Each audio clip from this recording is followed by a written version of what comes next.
All right, we're going to get back to when we use these, how we use these, and when to introduce them. And as we go through the videos, we'll come back to them.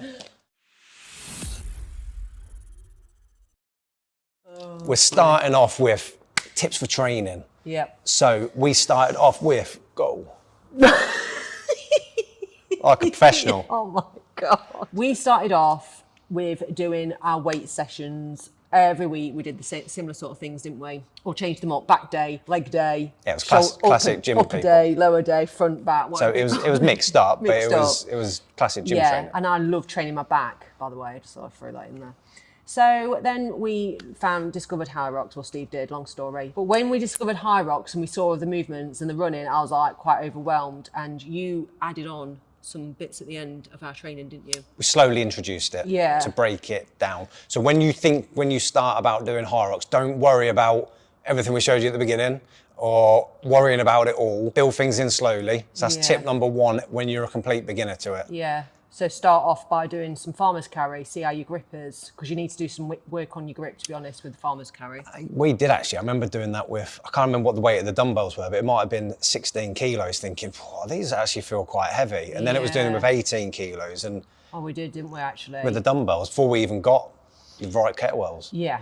And also with my back training, so I like training my back, I was training to do pull-ups, and that definitely helped with my grip. So actually, I had a decent grip, if I'm honest, at the beginning, but that's with 16s, not 24s. I remember struggling with 24s for the mixed doubles. So we started incorporating different bits, and then we discovered the PFT fitness challenge. Yeah, Hyrox's physical fitness test. It's horrendous. It was horrendous. I'm surprised I carried on afterwards after doing that test. Yeah, that got us used to being in an event type environment where people are watching you, because I know that will put off people, won't it, doing that type of thing. It made me realise how competitive I was, and you are. Yeah, it's easy to go in the gym and do your own training, keep your head down and not being involved in stuff. I think when we came to do the PFT, even though it's just in the gym, there was a bit of competition. You could win some Puma trainers and that, but it was a good competition. It wasn't a big thing, if you know what I mean. But it felt a big thing to us because we hadn't done anything. So even walking here, it was a little bit like,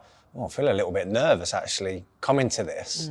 But doing things like that, it really helps if you're nervous about doing a bigger event. So after we'd done that, we then did 5K run? Yeah, we did park runs. We only did a couple. We only did a few, but it's the same idea. You're trying to do something to get a good time or measure where you're at. There's other people doing it. It's a good little introduction to doing stuff where other people are about, if that's something you might have worries of doing. So the tips are obviously progress your movements. So try all of them out at the end, tag it on at the end of a normal session, see how you feel about it, and then try a bit of running. Or the beginning. If you're going to test out the burpee broad jumps, rather than doing that after a big gym session, maybe just try them at the beginning when you're fresh, and then go, oh, they're awful, but you can do them. Right, Steve was bad at burpee. You were so slow. I was like...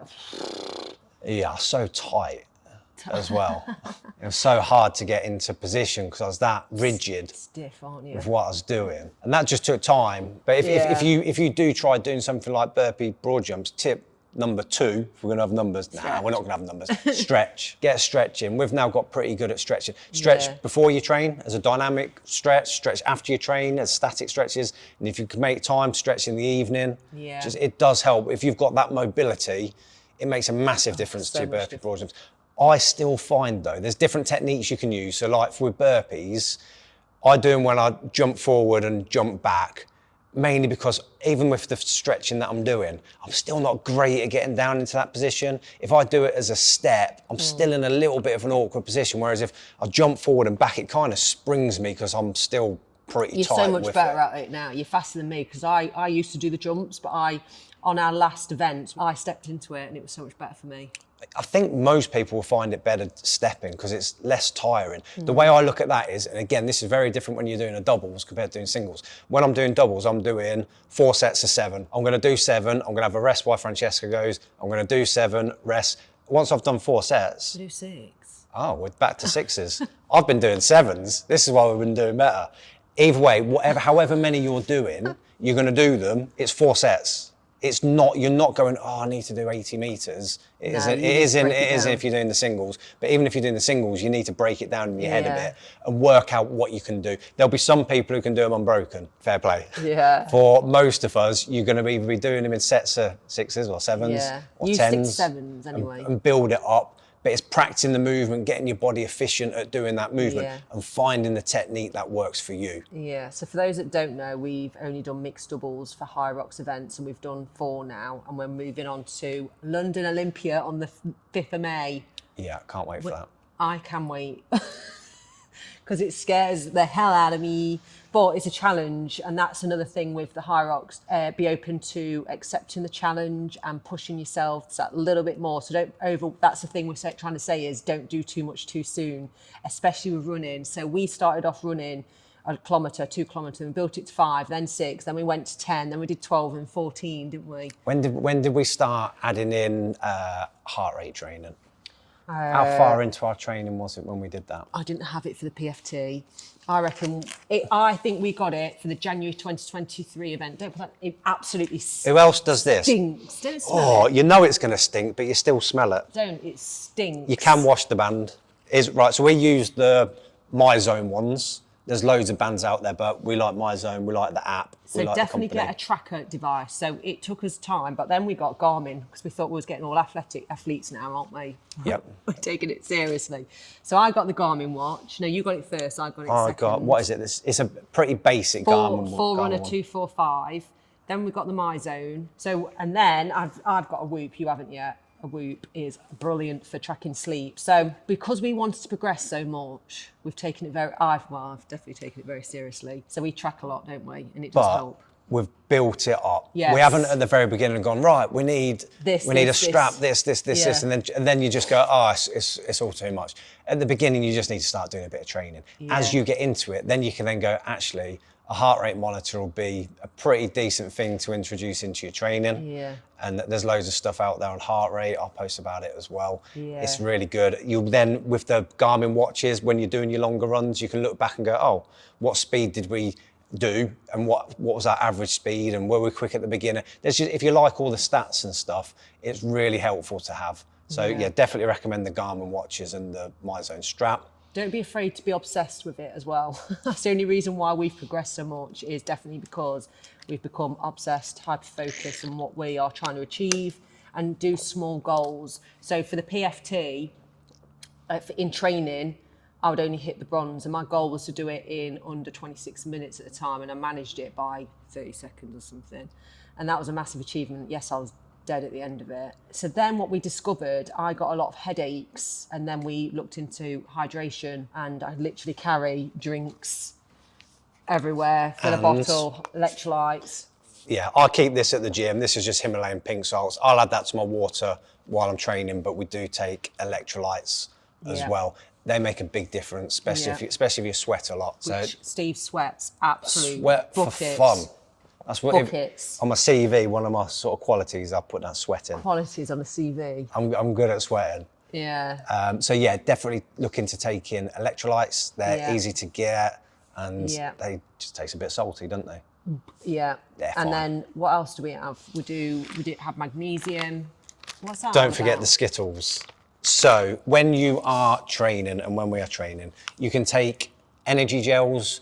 You can use some fast released things like Skittles to get some energy in your body. You don't need these for every training session you're doing. No. You don't need them at all, really. But if you're doing a hard session, it can be good just to get some quick sugars into your body. The gels, they do electrolyte ones as well as the other ones as well. So we'll use them mainly as it gets towards the end of the specific prep phase or middle part, where it is that bit harder and you're needing that bit extra. So when he's on about specific prep phase, we've got about 5 weeks till Hyrox event. We up our training, don't we? We follow a plan.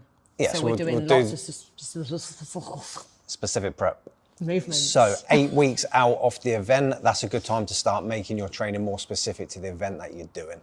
So that is your specific prep phase. That's when the training will become a lot more based around how the event is and doing partial simulations and full simulations. Yeah, it takes away a lot of the guesswork on the day because you've already put in quite a bit into practice into that training. Yeah, and that's what's helped us in a way. your training should feel hard. So then the race days feels easy. as hard, but you're used to it. Yeah. Which Yeah, is if weird. you don't push yourself in training, when you come to then have to push yourself for the real thing, it's going to be hard. What else have we got here? You don't, I do. Music while I'm training, 100%. I hate training without music. So I remember when I first started running, I had to run with something in my ear because it was so boring running. Now you don't. Now I don't, because we can chat a bit while we're running, and I've got used to doing it. But if I'm doing a hard session in the gym, I want my music on, not what background music's going on in the gym. I like it, it motivates me, it inspires me. I'd definitely recommend using music to your advantage. When you come to do the proper Hyrox event, there will be loud music at the event. So and there's plenty of motivation from everything going on there. I never listen to music when I'm running. Even if I ran on my own, there'd be no music going on. You would. If we were running 100%. together, I don't have it on in the gym. I do all my thinking and I go to dark place when I have no music in. I just don't know why. How you cope with doing what you're doing. Comment below if you're watching and tell us if you listen to music or you're not. Or if you don't listen to, if I'm doing an easy session, like doing zone 2 training on the bike or whatever, I'll watch a YouTube. I'll watch something to pass the time doing that. I couldn't just sit there for an hour and a half on the bike, bored out my brains, because I find it really boring doing the low level stuff. I can watch something on a bike session on YouTube actually. Yeah, if I'm on the treadmill doing VO2 max stuff and it's really hard, I definitely find it takes my mind off the pain. Yeah. But some people might want to embrace the pain. If you really want to embrace the pain, stare at the clock while you do it then. I actually do stare at the meters going on the treadmill, which is probably a bad habit. I watch it go up. Well, it's going to make it a longer, it's going to feel longer. I don't know, it feels like I'm getting somewhere in a way. But some people have to cover it up on the treadmill. Whatever works. Yeah, whatever works for you. I've got to say about my thing anyway, my little tip for the women. I use this for my events to scrape your hair up. Right, so I did Manchester January 23, and when we got our photos back, sportographs, I had hair sticking out because of the light. Yeah. And I didn't use this. I thought, I'm never going to do that again. So I slick it back now with this, and it's never happened. I thought it was mascara or something. Yeah, it looks like it, doesn't it? You probably could put on your eyelashes if you want to stick them up. But I can't believe... Oh, no, it's for brows as well. Do not use on eyelashes. Do use on eyelashes. I can't believe my hair. So I know as a woman, we worry about those things. So get one of them for your hair to stick it up. And that's all the stuff that we use in our training. Yeah. So we hope you found that helpful and useful. Yeah. And start incorporating it into your training. Thanks for watching.